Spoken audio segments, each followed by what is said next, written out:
So today's topic of discussion is presentation anxiety. Hmm. How we can reduce anxiety during a presentation. Now, each one of you know that as BAs, there are several occasions when we have to make presentations to customers. It might be presentation to our internal team or maybe a demo. Hmm. So every time you are asked to make a presentation, there are many of my students who feel anxiety or they are fearful. You know, so there are a couple of things that hold you back. So today we are going to learn what exactly are the factors that cause this anxiety and how we can try different ways in which we can overcome this. So first and foremost, what is anxiety? You can put in the chat bin. What is your definition of anxiety? Fear of failure. Okay, that's great. So now I'm understanding what are the things that are running through your mind. Stress caused due to self-doubt. Very nice, Gayatri. The underlying point is when you told me that stress, anxiety equal to stress, and we came to the point that stress is equal to fear. There is fear in you that is giving rise to that stress. And what is a fear? To put it in a very simple terms, a fear is a thought that's going on in your mind at that particular moment. At that particular moment, when your customer asks you to make a presentation or your manager asks you to make a presentation, there is some thought that crossed in your mind that created that fear, that created that anxiety and that stress in you. Do we have control over our thoughts? Yes or no? We have control over our thoughts. And so if there are negative thoughts coming in our mind when we are asked to make a presentation or arrange for an important meeting, what we should is do is work on these thoughts that are coming in our mind, these negative thoughts which are not allowing us to move ahead. So we are going to see certain tips and tricks which has worked for me. So first we'll focus on the left hand side. Okay, that is prepare. How do we prepare before that presentation? Let's say your manager said, next week we have a presentation with the customer and I want you to take the lead in the presentation. Okay, now the moment you hear this from your manager, you get all panicky. That's something that you have to avoid. Okay, when you are thoroughly prepared for the presentation, you will not get panicky. Okay, so if your manager asks you to give a presentation in the next 1 or 2 hours, tell him very politely that you need some time to prepare. Okay, many people, many a times what happens is beginner BS, they don't open their mouth. Hmm? Manager asks you to do, they nod a yes and they do it. Okay, due to which then that first presentation is a blunder. And what happens when your first presentation is a blunder? It totally breaks your confidence. Ask for some time if the presentation is being arranged for in a hurried way. Ask for some time with your manager so that you can prepare. So once you get that time, then we get into the preparation mode. Okay, what do we do for preparation? So ensure that whatever presentation you are making to the customer is a presentation that you have prepared, the PPT you have prepared. Many a times I've seen if somebody else is preparing the PPT and you are just supposed to talk on it, it becomes very, very difficult for you to relate because you hardly know the content of the PPT. Maybe on the last day, just few hours before the presentation, they showed you the final PPT. So it's very little time for anybody to prepare that. So ensure that you are the person who prepares that PPT. Okay, and keep it very simple. Don't add too much of content. Okay, in presentations, people don't read paragraphs of information. Nobody likes it. Keep it as bulleted text. Hmm? And ensure that for every bulleted text, you talk about that particular topic. Okay, the second point is mirror work. Now, what is mirror work? Now, this is one practice that I used to do. What I used to do is when I had these anxiety issues at the initial stage of my career, before the presentation, well, 2-3 days before the presentation, I used to practice in front of the mirror. Practicing in front of the mirror does not mean that I used to memorize the lines. Okay, I've tried that also, guys. In my case, it never worked. Whenever I memorize lines, I forget all of that. So doing mirror work doesn't mean that you're looking at the mirror and memorizing. It means that you visualize yourself. That brings us to the third point, visualization. What I used to do is, I looking at the mirror, I used to visualize myself giving a presentation, standing there, and okay, my two senior customer stakeholders are sitting over there. They are looking at me, and here my rest of the team is there. So I'm giving this is my audience, and I'm giving a presentation to them. And how will I do it? So I start off with, point number one, this is what we're going to discuss. And point number two, I go in the natural flow. So that kind of practice, guys, has helped me a lot. Okay. So I did this kind of practice for several presentations, not only the first one, but did a lot of practice before the presentation, doing mirror work and observing my movements in the mirror. Observing my body language as I'm talking. What is the body language? If I feel the body language is not good, I used to correct it. So that's what I used to do in front of the mirror. Visualization, as well as how I'm, the flow of my speech is something that I used to review. So mock, you can do a mock with peers or family. That you can do. Okay.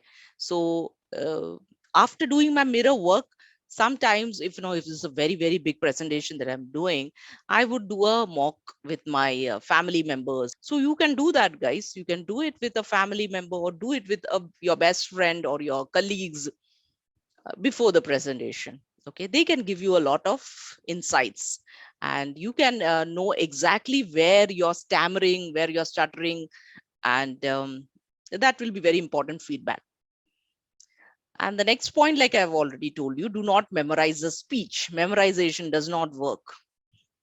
Okay. And when you memorize, the other thing is, the first point of memorization, I told you, I've seen that whenever I've memorized and I've gone for a presentation, I've forgotten all the lines. Okay. The other point is, when you memorize and try to make a presentation, it is quite obvious to the audience. Arrive early. Now, why this is, I mark this point as arrive early as important point, because this is another element that adds anxiety. Okay, just imagine you have an important presentation with the customer and you get late that day. That day of the presentation, you get late. How many of you will agree that brings in added anxiety in the presentation? So that's why this, you might feel that this is a very simple point, but it is very, very important, guys. In fact, I should put that as the first point. Arrive early on the in the venue. If it's in your own office, also arrive early. So if your presentation is scheduled at 9 a.m., come to office by 8 a.m. Okay, come to be there at 8 a.m. and so that you also get adequate time to check if all the settings and everything is made, your laptop is connected to the projector, and everything is, everything is fine. There have been occasions when we started the presentation and my laptop just not, just did not work that particular day. All of that just builds up stress in your body. So that's the preparation, guys. Okay, now on the day of the presentation, when you are giving presentation, talk to the audience. Like I say, instead of reading from the slides, which is a very wrong way of doing it, you can read the bulleted points. Like you can see even now, I'm reading one of the bulleted points and I'm expanding on that bulleted point. So similarly, talk to the audience, involve the audience, just like I'm asking you for a response. Do you agree? Do you not agree? So I understand how many of you agree with it, how many of you disagree with it. So try to involve the audience. Involving the audience ensures that your audience is alive and listening to you. Okay. Now, again, involving the audience is something that it's a skill that you might develop a little later after you have made a couple of presentations, but it's okay. At the first two presentations, Uh, if you are not able to bring that kind of an involvement, it is okay. Okay, so this point is not something that you have to stress a lot on your first presentation. Minimum involvement in the first couple of presentations, fine. You will learn this skill gradually. Keep eye contact with everyone, very, very important. The other thing is avoid distractions. Hmm. By this, what do I mean is, in your meeting, you should definitely have some ground rules. Hmm. So, like when I start my masterclass, also I give some ground rules as to why everybody has been put on mute so that we don't have any disturbances and things like that. So, when you are having a actual live meeting, tell everybody. I would appreciate if all the mobile phones are on in silent mode, huh? And please do not check your messages while the presentation is going on. So, any kind of distraction, you can convert it into a ground rule. You feel anything is distracting, make it a ground rule and tell your audience upfront. This is some of the ground rules that we agree with. Okay. Also, in the meeting, there might be ask for response. This is another technique that I used to use for people who are distracting, people who might show that they are not interested in your presentation. So what I used to do is to involve them. I used to just call out their name. For example, Peter, are you with me? I hope this is making sense to you. Okay, if it's not, please stop me there. You know. So he used to be Peter used to be a little more alert. Okay, she called out my name. I think she saw me yawning. He becomes a little conscious. So he then tries to monitor his behavior, tries to regulate his behavior if he's really feeling bored or whatever. So when you are asking for these regular responses, regular feedback, you will see that people are more attentive. Okay, and you can nail that particular point, avoiding or ignoring distractions, because every other person who's trying to distract you, ask him some question, and you'll see that the meeting is slowly falling back into place. Okay, that's the technique, guys. If someone is trying to distract you, call out their name and say that, are you in sync with me, or ask them a question from your presentation. Towards the end, summarize well. Summarize your presentation well. What are the different areas that your presentation touched upon? A summarization of your presentation is very, very important. And if there are any action items on you or action items on the audience, mention that also in the summarization. If you're going to have a follow-up meeting with them, mention that we are having going to have a follow-up meeting, and before that meeting, I want you guys to do the following. Summarize and close the meeting well. Okay. Now that these are a couple of points I want each one of you to keep in mind. And that this, when you start working on it, see, it's not going to, magic is not going to happen on day one. Through regular practice, this has worked for all my students who had anxiety issues. Through regular practice, you will be able to become a very, very good speaker.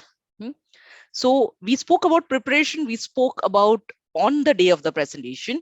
Now, I also spoke about closing.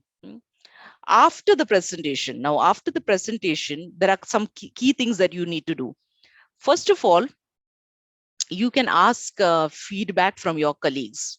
And very, very important is, even if you might have stuttered in between the presentation, or you might have forgotten what to say, very important is for you not to beat yourself up. Don't do that. These are the negative thoughts which will jeopardize all your future presentations. When I gave my first presentation, this was told to me by my coach. See, your first presentation is not going to be the greatest presentation in the universe. Okay. So don't come out of the presentation and say that, you will never be able to do it. I don't want you to beat yourself up. So I came out of the presentation. I said, Sashna, you have done a wonderful presentation. Yes, everyone in the room liked your presentation. They were responsive. They asked for more information. I saw the audience getting involved in the presentation. And it's good that you did not memorize your speech because you were so natural in your flow. So I told all of this to myself. This was my self talk. Okay. So although my presentation was not that great, actually, I told myself that you have delivered a wonderful presentation. Couple of more presentations and you will nail it, I told myself. Yes. And this is the mantra, guys. This is the mantra that you have to keep in mind. Keep your motivating yourself. Hmm? So after a couple of hours of telling me myself this, I noted down certain areas where I could improve. And this is how presentation by presentation I went on improving. And by the sixth presentation, I would say sixth presentation, I used to speak in my natural flow. I had no issue. I had no worries. Whoever is sitting in the audience, I could just speak and even respond to questions. Okay. These are a couple of points I wanted to share with you guys in order to beat this anxiety of presentation.